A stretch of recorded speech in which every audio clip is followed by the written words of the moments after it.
Social media use ചെയ്യുന്ന സമയത്ത് നമുക്ക് ഏറ്റവും കൂടുതൽ ആവശ്യമുള്ള കാര്യങ്ങളാണ് ഫോട്ടോസ്, വീഡിയോസൊക്കെ.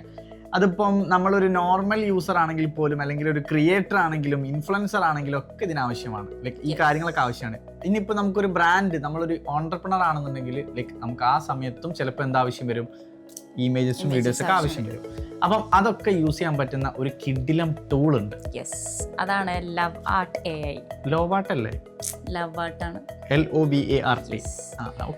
അപ്പോൾ ഇതിൽ നമുക്ക് ഇമേജസ് ഒക്കെ ജനറേറ്റ് ചെയ്യാം, അതായത് ഈ ആർക്കിടെക്ചറൽ ഇമേജസ് ജനറേറ്റ് ചെയ്യാം, അതുപോലെ തന്നെ പ്രോഡക്റ്റ് ഡിസൈനുകൾ ചെയ്യാം, പിന്നെ നമുക്ക് സ്റ്റോറി ബോർഡ് ക്രിയേറ്റ് ചെയ്യാം, വീഡിയോസ് ക്രിയേറ്റ് ചെയ്യാം, ഇതൊക്കെ ചെയ്യാൻ പറ്റും. അതായത് ഈ കാര്യങ്ങളൊക്കെ നമുക്ക് നമ്മുടേതായ രീതിയിൽ ജനറേറ്റ് ചെയ്യാൻ പറ്റുന്ന ഒരു കിഡിലൻ പ്ലാറ്റ്ഫോമാണ് ലോവാർട്ട് എന്ന് പറയുന്നത്, ലവ് ആർട്ട് എന്ന് പറയുന്നത്.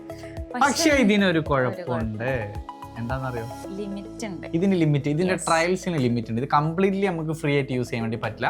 പക്ഷേ ഇതിൽ ഒരുപാട് നല്ല നല്ല ഫീച്ചേഴ്സ് ഒക്കെ ഉണ്ട്. അപ്പോൾ നിങ്ങളൊരു ഡിസൈനറോ അല്ലാന്നുണ്ടെങ്കിൽ ഇപ്പോൾ നിങ്ങൾക്ക് ഒരു പ്രൊഡക്റ്റ് ഒക്കെ ഉണ്ടെന്നുണ്ടെങ്കിൽ ഇത് വെച്ചിട്ട് നിങ്ങളൊരു പോസ്റ്ററൊക്കെ ക്രിയേറ്റ് ചെയ്യാൻ വേണ്ടി ഒന്ന് ട്രൈ ചെയ്ത് നോക്കൂ. കുറച്ച് മാറ്റങ്ങൾ നിങ്ങൾക്ക് തന്നെ ഫീൽ ചെയ്യും. ട്രൈ ചെയ്യാൻ മറക്കണ്ട.